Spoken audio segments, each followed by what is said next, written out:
Welcome to another raw and real Ember video where I give you like the realest parts of me in real time as it happens, in an effort to talk about the echolocation of presence and love throughout my actual life, as raw and as real as I can give it. In a world of carefully curated online, presence, I'm giving it to you from the center of my heart. So if you can hold this one very gently, because it's probably one of the most vulnerable things I've ever said.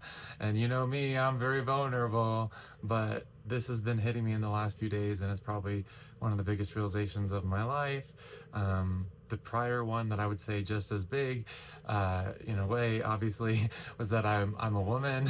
Back when I announced myself as trans and moved towards transition, I'm gonna give you the same sort of level of disclosure today, within the context again of echolocation, or in other words, mechanical seeking of the highest fidelity state of self. Right?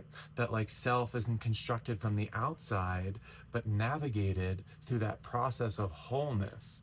And I speak about it in certain ways, not to be smarty pants, not to be giving you ideas or theories, but to point to say, hey, do you know you can wake up to your own self in the motion of the dance with reality? And that you'll find your deepest sovereignty, your deepest sense of self, not from constructing it from the outside, from the cultural character selection screen, but realizing who you are in the dance.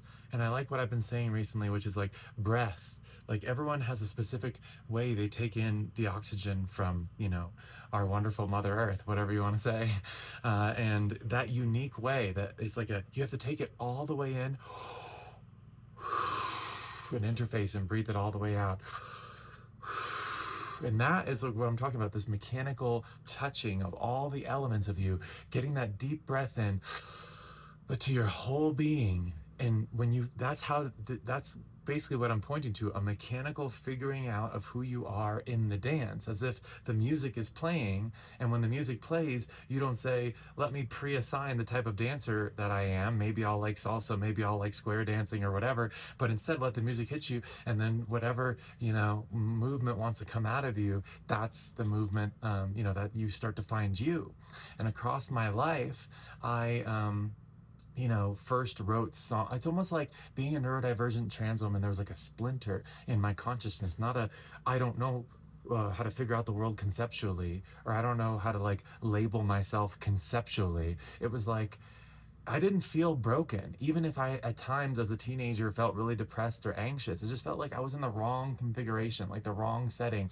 And growing up in like the narcissistic, emotionally avoidant family that I had, it was a very difficult situation to sort of figure out. When love is transactional, identity is control, and everything is sort of a coercive way of relationship. It's not easy to find yourself in the dance, because the dance is being structured all around you in these sort of menacing, controlling, corralling type ways. And when you come from a family like that, you don't know the difference, right? So in my life, I started to like create love. In other words, feelings of direct contact, where I feel life all the way down, in rooms that love could not exist in. Like I would try to share the deepest aspects of my soul, with the people around me, but be the type of things where the conversation would switch, or they'd get up. And one time I literally played a song for my mom, and I just looked up, and she like did not say anything, just got up and left. Like imagine sharing one of this. I wrote this like really deep song about my life, and she just like gets up and leaves. But that's the type of thing that like. And when I say people can't handle direct contact, I'm not saying they're wrong or stupid or dumb.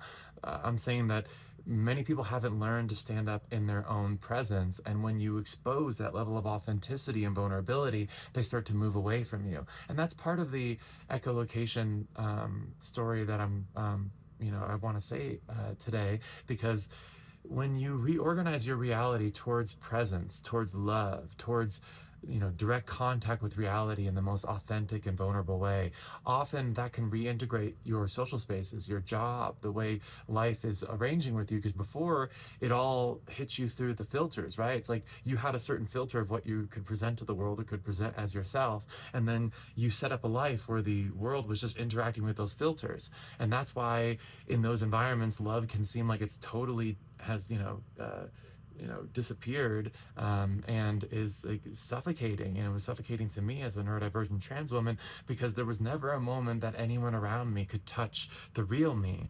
And part of that was me coming out step by step, but it was also an environment that when that conversation takes place, whether it's a song, a chart, a poem, any one of the things a late night soul to soul conversation, the door closes, not because they're bad people, but because they've never actually inspected those deeper parts of themselves. So then when I didn't know this, but then when someone asks, to inspect deeper parts of themselves, they can't really go with you, because their whole life they've solved it through having the world deal with the filters, rather than go below the filters and feel what their being is actually yearning for. And it just happens to be that in my life as a neurodivergent trans woman, that splinter led me through, I'm not going to say it was naive or innocent, but that's like almost the vibe I'm giving you, because I did not realize who my family was. I didn't realize, eventually when I was being told to die and everyone watched and me be physically attacked and called a cockroach and get hit by a truck, die you crack whore, while people watched, I started to realize that level of being away from love is not like normal or good for me, or whatever you want to say. But earlier on in my experience, it was more like, I guess I'm the deep one. I guess I'm the one who says I love you. I guess I'm the one who gives hugs. So it didn't hit me as I started to move through doing, like, I went to college, I started to dress in my own ways, I started to play music where I would give my entire soul. That would be one of the few places in my life that I would feel myself calling back, right? Like direct contact by my own call in a world and places where I could not receive that level of authenticity and vulnerability and love from anyone else in my life around me. And I didn't know any difference. So I just kept creating choreography, lyrics, anything in my art that felt like it came from the realest, rawest place in me, so that at least when it existed in the world, I could have it like reflect back at me, and then be like, yeah, I feel it. I can't deny it because it's making me cry, right? Like it's the realest thing, right? So that was like the beginnings of echolocation. And then a lot of you guys have heard my story, so let's just scoot forward to like the worst times. I start to come out as myself, and just imagine like an entire house burning around you, because the more and more I came out over years, and the acute period for me was about 2023. Anyone else surfing this wave usually has similar times. We've all been surfing a similar wave. Those of us who have walked into presence and love more directly recently in the last like 4, 5, 6 years. But really 2023 is when I acutely started to come out. And that's when I was starting to be told to die, when my ex got on the side of my family. Imagine your ex of 15 years, like your spouse, sitting on the side of your family as they tell you to die, as you come out from the softest place and most vulnerable place. And you're like, what is happening in reality? And that's why you hear me talking about all these videos of like Plato's Cave and the mechanics of presence and those types of things, because I can finally speak what happened to me. You know what I mean? I'm not asking for any validation or for you to accept my story. You know what I mean? I lived through it. I know what, led me here.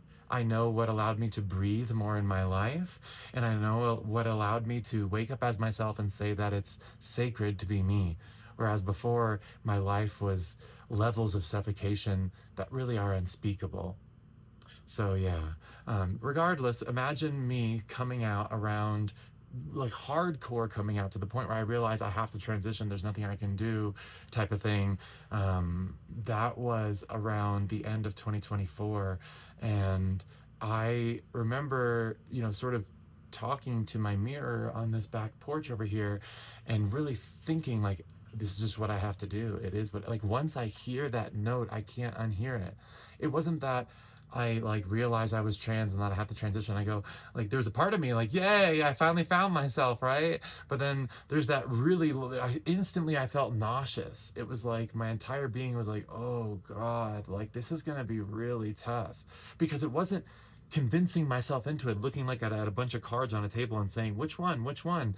No, it was listening for the note, kind of like you're letting the music hit you, and you like let each song hit you, and when you hear that thud, you'll know it because your body starts dancing and you're not trying to dance anymore, you just feel it all the way down.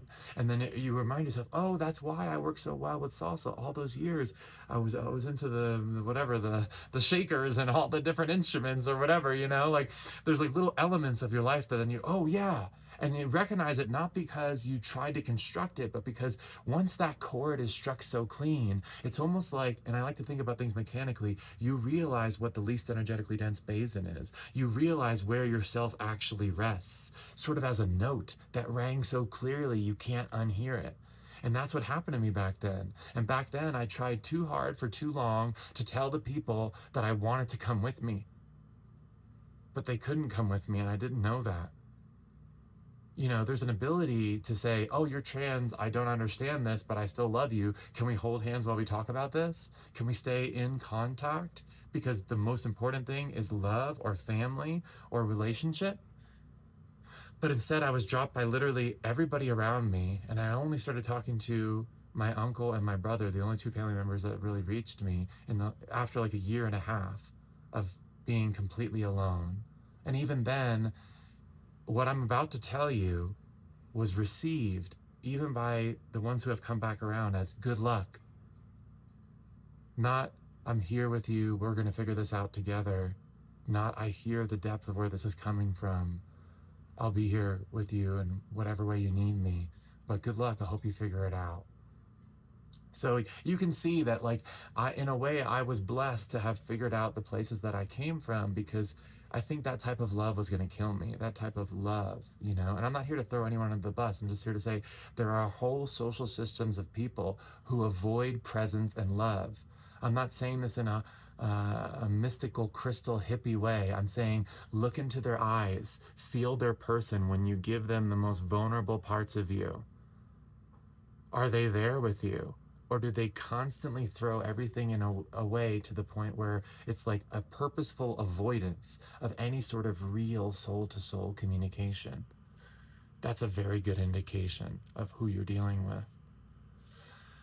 So you can feel the process of what that echolocation was. I remember at the time that I really realized it, I was sitting in my sister's garage. I had visited her. It was about October 2024, and I had read the Gender Dysphoria Bible, and that was like the last straw in so many ways. Because once I read that, I was like, oh, like, and I instantly felt so sick, like for like all day. Not that it was like bad, because it was good at the same time. It was just so intense. It's like my brain didn't like think about this logically. It like heard a note so deep in me that it clicked and then started to reorganize my sense of self. It was almost like once that place was seen, it was almost like the resolution of a note that I had been waiting for. And once that note resolves, it puts all the other notes into context in a way that's so undeniable. It's almost like I can watch my like sense of like, you know, what was me rearrange around that new attractor basin. Not because I thought myself into it, but because it became the newest low point of the way to arrange myself.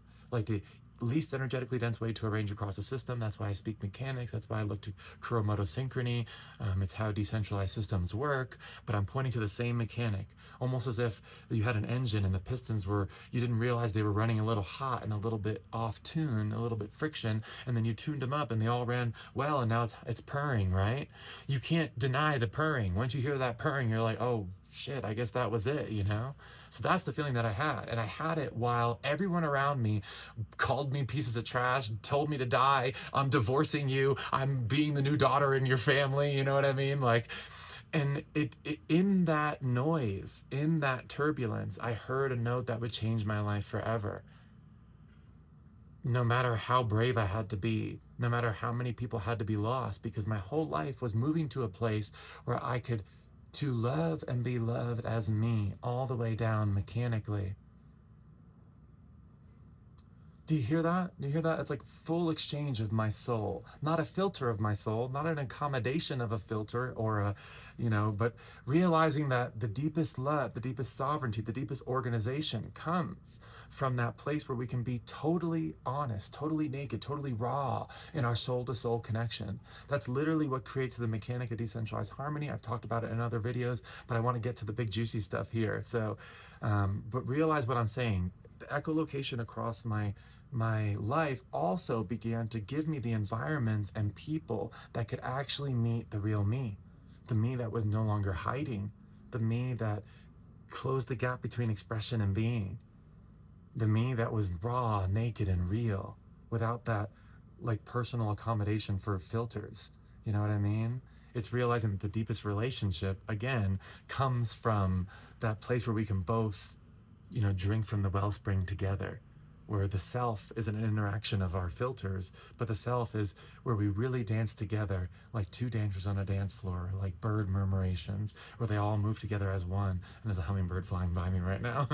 uh, and, where you're like, oh my God, it's like moving together as one, even though they're all doing their own dance. That's literally the mechanic of decentralized harmony. That's what Kuramoto noticed, and that I'm pointing to is a very good finger to point to the mechanics of presence and the echolocation I'm talking about. Not mystical language, okay? Kuramoto looks at it in mathematics, but it's just a really cool way to look at your own life and presence, and I'm just giving you mine in the rawest, realist way. Okay, so let's get to it.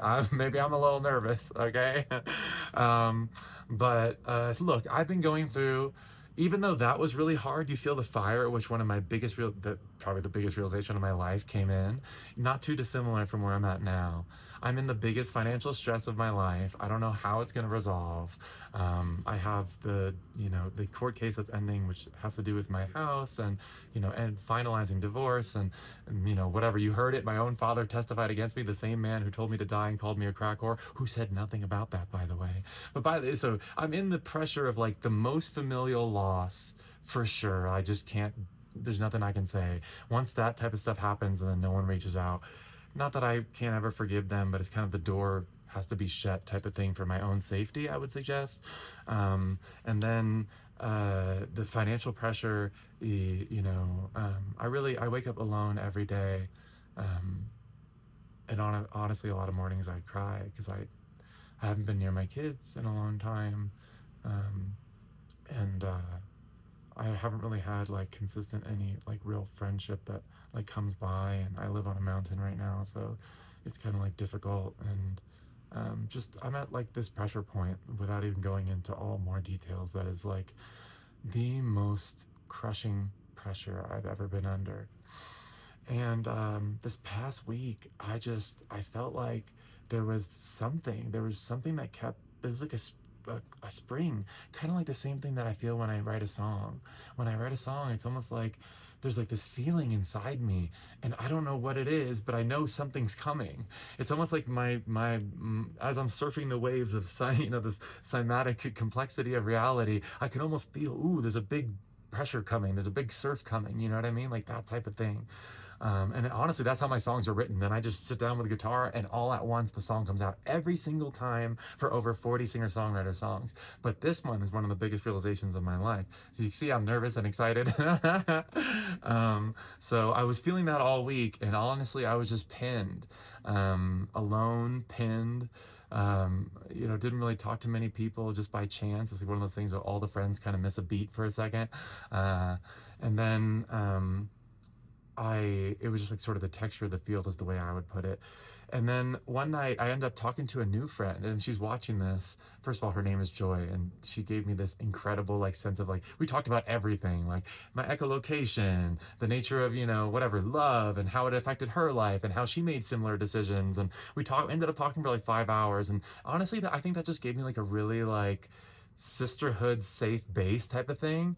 And then look, I'm not dumb. I was an attorney for 11 years, so I've looked this stuff up, but I never like looked it up with the idea that I was going to make a decision or something like that. I just like kind of became aware of it, and I've just been sailing, I mean, hell, like you hear me, like I've put out, wild videos even recently, literally just telling you from the honesty of my soul. Like, for example, oh, I was a cam girl. And then people come out, they're like, you piece of trash, blah, blah, blah. And I'm just like, do you see that this is just coming from the most honest part of my heart? Like, it's so funny. Every one of my videos, do you feel it? It's like raw, naked Ember. It's like absolutely ridiculous. So, anyway, I looked at a post after speaking. We got off the phone at like 3 a.m, and I looked at a post, and it was a post about a trans woman who had gotten bottom surgery. And for some reason, this one just hit me. It hit me so deep that like, but instead of, it was almost like I could feel the ping come from the lowest place. But then part of me was like, oh no, like, no. And then part of me was like, Say it, say it, say it, say it, say it. Let it out, express it, say it. And once I said it, and I said it in a safe space, the image that came back was, well, imagine this. Imagine you were waking up at the hospital and your man was there and he was saying, don't worry, baby girl. You're safe. I got this. We got this. And something about that just like opened up something in me. It was like I had been surrounded so long in an environment that was so hostile to the deepest parts of me. And I've transitioned completely alone. And I've woken up every day completely alone as I tried to keep the entire ceiling of the mortgage, all the bills, all the finances while I was going through the softest parts of my life alone. And there was something about this vision that came to be in the bosom of safety with the person I always wanted to be with, which, by the way, I haven't found him yet.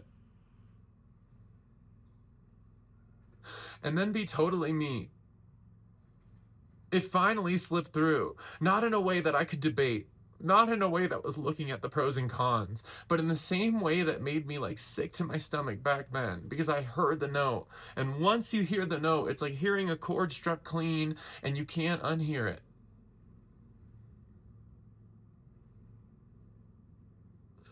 And then I had conversations about it with a friend the next day and just went through the images just to give it to you. Like waking up in bed and looking down and, you know, living my life without that little added interruption.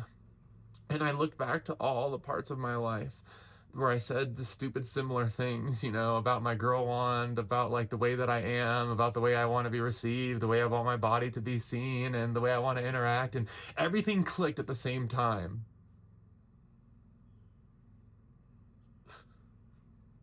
And it began to like rearrange, you know, like even the way I saw myself in the mirror, like I saw the little girl. I said, fuck, like this goes so deep, you know? And I can't believe I'm experiencing this again, like really the second biggest realization of my life, completely alone, in the worst financial despair of my entire life, while everything burns down around me. But you know what? Whether you call it God or the spiral or the lattice or whatever, I needed to move away from a life that could never hold these parts of me. And in the deepest part of my heart, I know I'm headed to a place. Harmony calls harmony. Mechanical synchrony bears mechanical synchrony. Love, or direct contact, invites and calls in to more love. And I don't know how I move from here to there, but all I know is that every morning that I wake up now, I know I just need to move towards it. Because it's not just a genital configuration. It's the life I've always wanted to live in the deepest part of me. And when you can give your full soul to reality, reality will meet you back. Not because it owes you, but because it wants to meet love. Because love wants to thread itself into higher and higher levels of complexity across time, through us, through our hearts, through the people and places that are open enough, willing enough, in direct contact enough to meet that love, that place where across our differences we can meet each other, where the many know themselves as the one while remaining many. You've heard me talk about the mechanics. This is really not the video for the mechanics. I know a lot of people maybe don't understand the trans experience, but this sounds so dumb, but I just imagined it yesterday and looked in the mirror and just kind of imagined it, kind of arranged things to imagine it. Let's just say that. And I was like, oh my God, I would be so beautiful, you know? Not that I'm not now, but you get what I mean. Like I saw it, I saw the full girl at once. And it's so sad that I'm not being held right now, but that's okay because I know what the love is that I carry. I know what I have in my heart. And like my song says, I'm your ember. Get closer in this winter. Give me those cold hands. It's freeze or this fire. You'll understand in the dance. Just hold me. You'll understand in the dance. There's a cold world out there of people who, I'm not trying to throw them under the bus, but they don't know how to stand in love all the way up. And then there is some of us that are really beginning to feel that all the way down. And every time that I followed that deepest place in my life, it led me to where I could find more of the orchestra, more of the way that the chorus of love could weave itself together. And I have no idea how I make it out of this, especially alone. But I've held on to love for long enough. I know it's not going to let me down. And if you're out there and you feel this, especially if you're my man, let's talk. Let's weave love into this, ongoing reality at deeper and deeper levels to the point where everyone's still in Plato's cave. That we can't coerce them out, but at least it'll look like a really badass rave outside of Plato's cave. You know what I mean?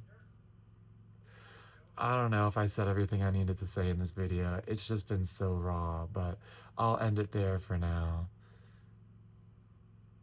Thanks for sitting there with me in a way that many people couldn't if you've made it to this level of the video. It's not easy to like understand these things from the outside, but just realize it feels like I'm seeing myself in the deepest ways in a way that my soul always thirsted for. And the only words that I have are sacred and holy. And through all the pain, the loneliness, waking up every morning alone, making every meal and saying, oh dang, another dinner, I have to make it and clean completely for myself. I know that the thread that I've been following is real, not in concept, but in the way that life began to meet me, where I began to wake up and say, no matter what, this to me can only go down to the words sacred, holy, love. Those are the places that my heart treads around. Those are just labels for the experience of feeling it all the way down, direct contact. And if you hear this dance, let's dance together. That is the decentralized harmony mechanic of all the fireflies turning on, all the metronomes turning on together. It was never an idea. It was never a concept. It was a way you dance with reality. And I don't know exactly what's coming up next for me. And despite all the difficulty, I'm so excited. I'm so excited. Thanks for, listening to the deepest part of me. It was raw and real and not easy. But if you're out there, maybe send me a message. And you hear this, like really hear it, send me a message. Because I have no idea what door opens next. But I'll be listening.